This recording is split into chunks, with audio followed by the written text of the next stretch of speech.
Day starting లో వర్షం పడుతున్నప్పుడు ఎక్కడో చోట కొంచెం డౌట్ అన్న వచ్చుండాలి మా బ్రో. వామ్మో లేటుగా డిక్లేర్ చేశారా, చేజారిపోయిందా, మ్యాచ్ డ్రా అయిపోతుందని. కానీ ఇండియా గెలిచేశారు. ఇప్పటిదాకా ఎప్పుడు బర్మింగంలో గెలిచింది లేదు, ఏ ఇండియన్ క్యాప్టెన్ చేసింది లేదు, అంతెందుకు ఏ ఏషియా క్యాప్టెన్ చేసింది లేదు. అలాంటిది శుభ్మన్ గిల్ తన క్యాప్టెన్సీలో చేసేశాడు. తను player of the match. But అంతే ఈక్వల్ ఇంపార్టెన్స్ క్రెడిట్ ఇవ్వాలి బౌలర్స్ కి, ఇద్దరికి, Siraj and of course Akash Deep. మరి వాళ్ళ గురించి అంతా మాట్లాడుకుందాం. డే 5 లో ఏం జరిగిందో హంగామా, దాని గురించి కాస్త చర్చిద్దాం. And what to look forward to, దాని గురించి కాస్త మాట్లాడుకుందాం. ఎక్కువ ఆలస్యం చేయకుండా let's get started. Welcome to some tales. నా పేరు Kaushik and it is a famous win. ఎందుకు ఫేమస్ విన్ అంటున్నాను అంటే, కొన్ని వెన్యూస్ ఉన్నాయి ఇండియాకి, అక్కడ ఎప్పుడూ కూడా మనం గెలిచింది లేదు, స్పెషల్లీ ఇండియా బయట. అలాంటి వెన్యూస్లో గెలిచినప్పుడల్లా కూడా it's the monkey of the back. And గతంలో ఎవరు ఎప్పుడు చేయలేదు కాబట్టి నెక్స్ట్ టైం వచ్చినప్పుడల్లా కూడా మీరు అక్కడ గెలలేదు తెలుసా, మీరు అక్కడ గెలలేదు తెలుసా అన్న ఒక మాట మళ్ళీ వస్తూ ఉంటుంది. అలాంటిది ఇక ఎవరు కూడా బర్మింగం గురించి అనరు. Because at Edgbaston cricket ground India finally ఒక మ్యాచ్ గెలిచారు. ఇంత ముందు వచ్చిన క్యాప్టెన్స్ ఎవరు చేయలేంది చేశాడు ఇక్కడ శుభ్మన్ గిల్. దీనికి కొద్దో గొప్ప ఇంగ్లాండ్ కూడా రెస్పాన్సిబులే, ఎలాగో మాట్లాడదాం. బట్ అఫ్ కోర్స్ ఏం జరిగింది మ్యాచ్లో? నౌ డే 5 స్టార్ట్ చేశారు ఇండియా. 7 వికెట్స్ కావాలి వాళ్ళ గెలుపు కోసం. ఇంగ్లాండ్కి 530 ఆడ్ రన్స్ ఎంతో కావాలి గెలుపు కోసం. ఆ గెలుపు ఎలాగో ఈక్వేషన్లో లేదు, అది పక్కన పెట్టేస్తే మొత్తం డేలో చూస్తే కనుక Akash Deep was phenomenal. 6 wicket haul తనకి. సిరాజ్ నిన్న ఒక వికెట్ తీసుకున్నాడు అంతే. తర్వాత స్పిన్నర్స్ ఇంకొక 3 వికెట్స్ తీసుకున్నారు. దాంతో ఇన్నింగ్స్ మటాష్ మంగళగిరి చేశారు. 2 సెషన్స్ లో ర్యాప్ చేశారు. థర్డ్ సెషన్ కి వెళ్లాల్సిన అవసరం కూడా రాలేదు. దాంతో సిరీస్ 1-1 గా నిలిచింది. ఇది సమరీ, రైట్? బట్ డీటెయిల్స్లోకి వెళ్ళిపోదామా? You should do that. Now డీటెయిల్స్లోకి వెళ్ళే ముందర మీకు కనుక వీడియో ఎక్కడ నచ్చితే కింద ఆ లైక్ బటన్ ఉంటుందే, అది మీరు ఒకటి కొట్టేశారనుకోండి, అరక్షణం కూడా పట్టదు, అది కొట్టి పెడితే మాకు చాలా హెల్ప్ అవుతుంది. ఎలాగో తెలుసా? సబ్స్క్రైబర్స్ ఎంతమంది ఉన్నారో పక్కన పెట్టేస్తే వీడియోకి ఎన్ని లైక్స్ వచ్చాయో దాన్ని బట్టి ఎక్కువ మందికి యూట్యూబ్ ఆల్గోరిథం చూపిస్తుంటా. ప్రతిసారి యూట్యూబ్ ఆల్గోరిథం మారిపోతూ ఉంటుంది. మీకు కూడా ఒకవేళ ఛానల్ ఉంటే పనికి వస్తుంది, ఆర్ మీ ఫ్రెండ్స్ ఎవరికంటే చెప్పండి. ఆ లైక్ చాలా వాల్యుబుల్ గా మారిపోయింది. సో కంటెంట్ నచ్చితేనే లైక్ చేయండి. అలాగే కొత్త వాళ్ళని చూస్తుంటే consider subscribing to the channel because that will be motivation for us. Okay, ఎవరు ఈ మ్యాచ్ కి హీరోస్ ఎవరు అంటే, యాక్చువల్ గా ఏ టెస్ట్ మ్యాచ్ ని గెలవడానికి 20 వికెట్స్ తీసుకునే బౌలర్సే ప్రధాన కారణంగా మారుతారు. అఫ్ కోర్స్ ఈ మ్యాచ్ లో ఇండియా 1000కి పైగా పరుగులు స్కోర్ చేశారు. ఇప్పటిదాకా ఎప్పుడు చరిత్రలో జరగలేదు. అందరికంటే ఎక్కువ రన్స్ ఒక మ్యాచ్ లో స్కోర్ చేసిన బ్యాటర్గా, ఇండియన్ బ్యాటర్గా చరిత్రలోకి తనకంటూ ఒక పేజ్ రాసేసుకున్నాడు శుభ్మన్ గిల్. 430 రన్స్ స్కోర్ చేశాడు. ఒక డబుల్ సెంచరీ, ఒక సెంచరీ స్కోర్ చేశాడు. 2 ఇండియన్ గా మాత్రమే ఉన్నాడు. ఇది నేను అంతా మాట్లాడేసుకున్నాం. సో తన బ్యాటింగ్ గురించి అంతా మాట్లాడేసుకున్నాం. అది పక్కన పెట్టేసి ఇవాళ జరిగిన దాని గురించి, బౌలర్స్ గురించి మాట్లాడుకుందాం. Because I think they deserve a lot of credit here. So start off with Akash Deep. ఎంత బ్యూటిఫుల్ స్టోరీ ఇది. నా ఫస్ట్ ఇన్నింగ్స్ అయిపోయిన తర్వాత సిరాజ్, ఇన్ఫాక్ట్ ఫస్ట్ ఇన్నింగ్ నడుస్తున్నప్పుడే సిరాజ్కి 5 వికెట్ హాల్ వచ్చేసిన తర్వాత సిరాజ్ ఆకాష్ దీప్ అన్నట్ట, ఇంకొక 4 బాల్స్ ఉన్నాయి, నా 5 వికెట్ హాల్ వచ్చేసింది, దూరంగా వేసేయమంటావా, నువ్వు నీ 5th వికెట్ కోసం వెళ్తావా, నీకు 5 వికెట్ హాల్ లేదు కదా అని. సిరాజ్కి తెలుసు ఒక 5 వికెట్ హాల్ ప్రాముఖ్యత ఏంటో. ప్రతి బౌలర్కి ఒక సెంచరీ, బ్యాటర్కి ఒక సెంచరీ ఎలాంటిదో బౌలర్కి ఒక 5 వికెట్ హాల్ అలాంటిది. అయితే ఆకాష్ దానికి అన్నట్ట, వద్దు భయ్యా, నా కిస్మత్లో రాసుంటే అది వస్తుందిలే, లేదంటే పర్లేదు, తర్వాత మళ్ళీ అవకాశాలు వస్తాయిలే అన్నట్ట. నిస్వార్థంగా టీంకి ఏది కరెక్టో అది చేయమన్నాడు. ఇలాంటివి చేసినప్పుడు క్రికెట్ దేవుళ్ళు ఉంటారు, ఎవరైనా అడగండి, వాళ్ళకి పేర్లు లేవు, క్రికెట్ దేవుళ్ళు ఉంటారు, వాళ్ళు కరుణిస్తారు, వాళ్ళు వరం ఇస్తారు.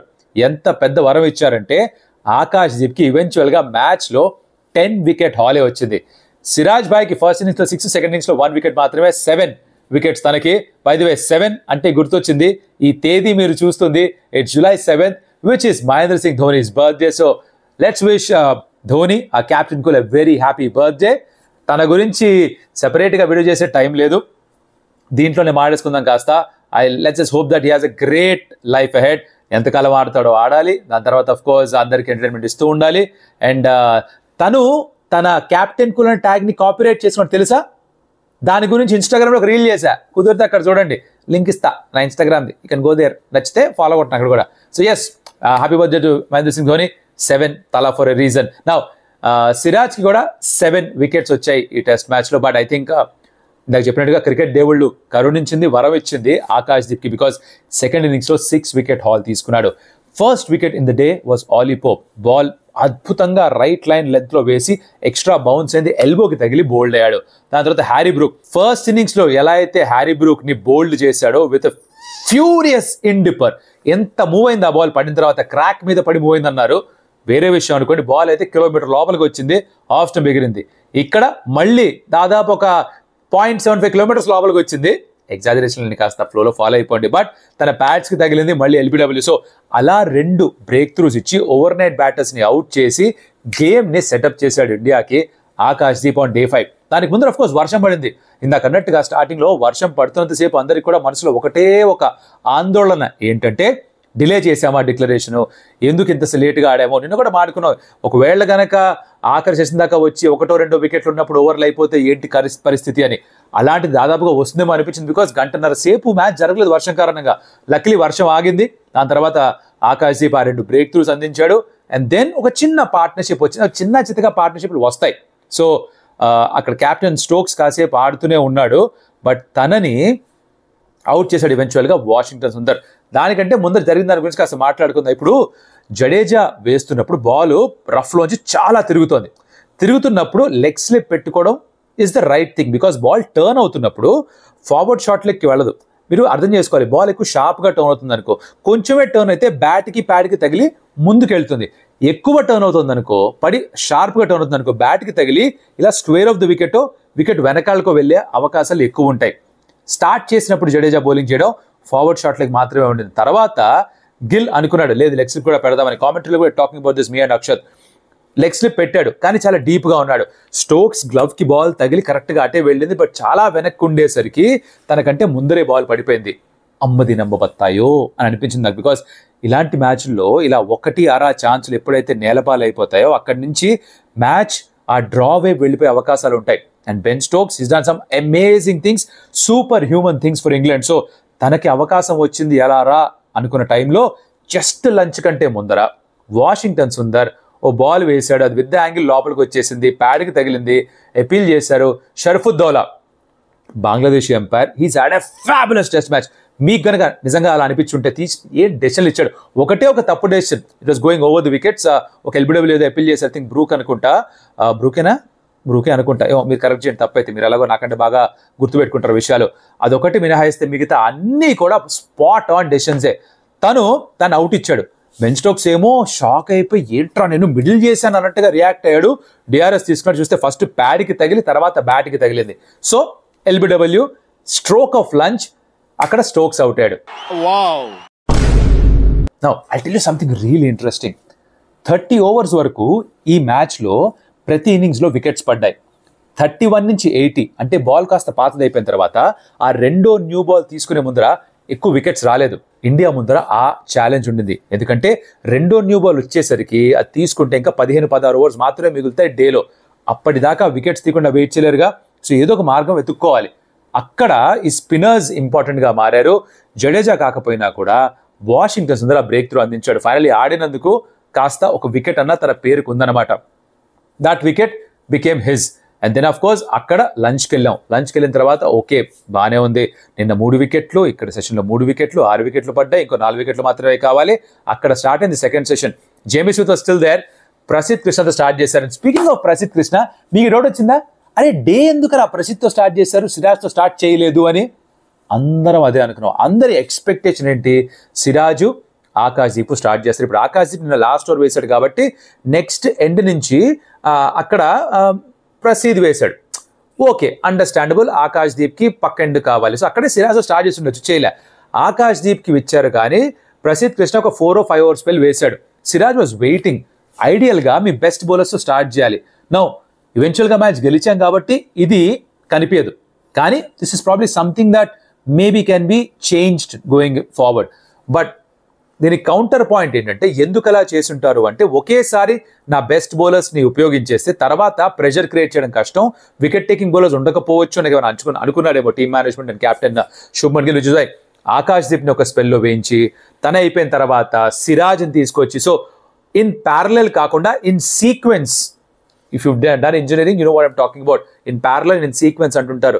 ఎలక్ట్రానిక్స్ అండ్ ఎలక్ట్రికల్ ఇంజనీరింగ్ చేస్తుంటే ఆ సబ్జెక్ట్లో ఏమైనా ఉంటే ఇంజనీరింగ్లో ఈ ప్యారలల్ సీక్వెన్స్ చేయడం మీకు అర్థం అవుతుంది. ఆర్ బీఎస్సీలో కూడా ఉన్నాయి. I remember circuits in parallel కాకుండా ఇన్ సీక్వెన్స్ వేయించాడు. దాంతో ఇక్కడ బేసికలీ జరిగింది ఏంటంటే ఇనిషియల్ గా సిరాజ్ తో బౌలింగ్ వేయించలేదు. ఎనీ విచ్ వేస్ ఇది ఇలా జరిగింది. But I was expecting Siraj will start, చేయలేదు. ప్రసిద్ధ్ స్టార్ట్ చేశాడు, డీసెంట్ గానే వేశాడు, వికెట్స్ అయితే రాలేదు. తర్వాత జడేజాతో వేయించాడు ఆ ఎండ్ నుంచి. సిరాజ్ కి 6 వికెట్స్ వచ్చిన ఎండ్ లో ప్రసిద్ధ్ బౌలింగ్ వేస్తూ ఉన్నాడు. కానీ అక్కడి నుంచి జడేజా వేస్తే రఫ్ ఉంటుందని చెప్పి జడేజా వేయించి ఆకాష్ దీప్ తను వేస్తున్న ఎండ్ నుంచి సిరాజ్ని వేయించాడు. సిరాజ్కి ఇంకా వికెట్స్ రాలేదంటే రాకూడదని కాదు, కానీ ఒక బౌలర్కి యూజువలీ ఒక సైడ్ నుంచి ఒక ఎండ్ నుంచి వేస్తున్నప్పుడు వికెట్స్ వస్తే అదే ఎండ్లో వేయాలని ఉంటుంది. Mentally it will be feel like more comfortable. అది అవ్వలేదు బికాజ్ జడేజాతో ఆ రఫ్లో వేయించడం ఇంకా ఇంపార్టెంట్ అని కెప్టెన్ శుభ్మన్ గిల్ అనుకున్నాడు. మీరు మ్యాచ్ చూస్తుంటే మీరు గమనించుంటారు, సిరాజ్ జస్ట్ బౌలింగ్ వచ్చే ముందర తను కమ్యూనికేట్ చేశాడు సిరాజ్ తోటి, ఈ ఎండ్ కాదు ఆ ఎండ్, ఇక్కడ నుంచి నేను జడేజాని వేయించాలి, రఫ్ ఉంది, ఇలాంటివన్నీ సైగల్ చేశాడు. ఈ ఐడియా ఇచ్చింది మీరే, ఎంటైర్ క్రెడిట్ మీకే బాబు. ఏం లేదు ప్రసాద్ బాబు, చిన్న కామన్ సెన్స్. ఎనీవేస్ ఇవన్నీ జరిగాయి. రెండో సెన్స్ స్టార్ట్ అయింది అండ్ దాంట్లో ప్రసిద్ధ్ కృష్ణ కూడా ఒక వికెట్ సంపాదించాడు. ఫైనల్ గా తనకు కూడా వికెట్ ఉండింది. Something to take away from this game. Lord's test match బహుశా ఆడకపోవచ్చు, but he did bowl well second innings లో. ఫస్ట్ ఇన్నింగ్స్ తో పోలిస్తే మచ్ ఇంప్రూవ్డ్ పర్ఫార్మెన్స్. తనని తన లెంత్ వేసుకొనిస్తే ఆ షార్ట్ బాల్ టాక్టిక్ కోసం వాడకపోతే బాగానే వేయగలడని చూపించాడు. That is a good sign. మళ్ళీ ఛాన్స్ వస్తే I'm hoping that he'll do better. తన నుంచి అదే ఎక్స్పెక్ట్ చేద్దాం అండ్ తనకి బెస్ట్ విషెస్ తెలుపుదాం మనం ఇక్కడ. తర్వాత అఫ్ కోర్స్ జడేజా ఓ వికెట్ రెండో తీసుకోవడం అండ్ ఆకాశ్ వెనక్కి వచ్చి తన 5 వికెట్ హాల్ పూర్తి చేసుకోవడం. ఈవెన్చువల్ గా లాస్ట్ వికెట్ కూడా ఆకాశ్ బౌలింగ్ లోనే వచ్చింది. I think it was befitting that catch పట్టింది కూడా శుభ్మన్ గిలే and bowler was Akash Deep. So దాంతో ఆకాశ్ దీప్ కి 10 వికెట్ హాల్ గా మారింది. సో కిస్మత్ మే రహేగా తో మిలేగా అన్నట్టు చూసారా, అక్కడ 5 వికెట్ హాల్ రాలేదు కానీ క్రికెట్ దేవుళ్ళు తనకి 10 వికెట్ హాలే ఇచ్చారు ఏకంగా.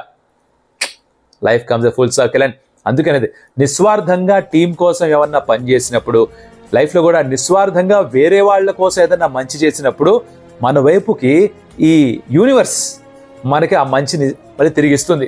ఎందుకు జరుగుతుందో తెలియదు, it just law of the universe. తిరిగి అవుతుంది, కొంచెం లేట్ అవ్వచ్చు కానీ మంచి జరుగుతుంది. ఇప్పుడు అనసి కింద ఎవరన్నా నేను ఎప్పటి నుంచో వెయిట్ చేస్తున్నా భయ అవ్వట్లేదని, మా బ్రో వస్తుంది, లేట్ అవ్వచ్చు but it will definitely happen. Keep doing good. Akash చేసినట్టుగానే టీం కోసం ఆలోచించాడు. తనకు తన 10 వికెట్ హాల్ వచ్చింది. తనకి 10 వికెట్స్, సిరాజ్కి 7 వికెట్స్, పడ్డ 20 వికెట్స్లో 17 వికెట్స్ ఇద్దరు బౌలర్సే తీశారంటే 85% వికెట్స్ వాళ్ళిద్దరే తీశారు. ఈ టెస్ట్ మ్యాచ్ గడడానికి ప్రధాన కారణంగా మారారు. 1000కి పైగా రన్ స్కోర్ చేసిన దాంట్లో 430 పరుగులు శుభ్మన్ గిల్ స్కోర్ చేశాడు. అంటే 43% వరకు రన్స్ శుభ్మన్ గిలే స్కోర్ చేశాడు.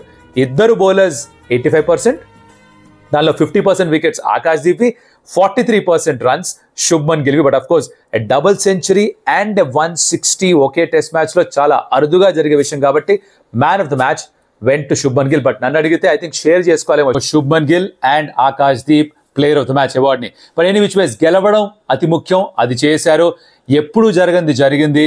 బర్మింగ్హామ్ లో గెలిచారు. నౌ ఆన్ టు లార్డ్స్ 1-1 అన్న స్కోర్ లైన్ తోటి మార్పులు జరుగుతాయి. బుమ్రా వస్తాడని చెప్పాడు ఆల్రెడీ శుభ్మన్ గిల్ తన పోస్ట్ మ్యాచ్ ఇంటర్వ్యూలో. ఇంగ్లాండ్ కూడా మార్పులు చేసుకోవాల్సి ఉంటుంది. ఇంగ్లాండ్ మళ్ళీ అదే పొరపాటు చేస్తారు. ఆ ఫ్లాట్ ట్రాక్ తయారు చేస్తే వాళ్ళ బ్యాటింగ్ కోసం ఆడుకుంటే ఇండియన్ బ్యాటర్స్ ఉతికారేశారు.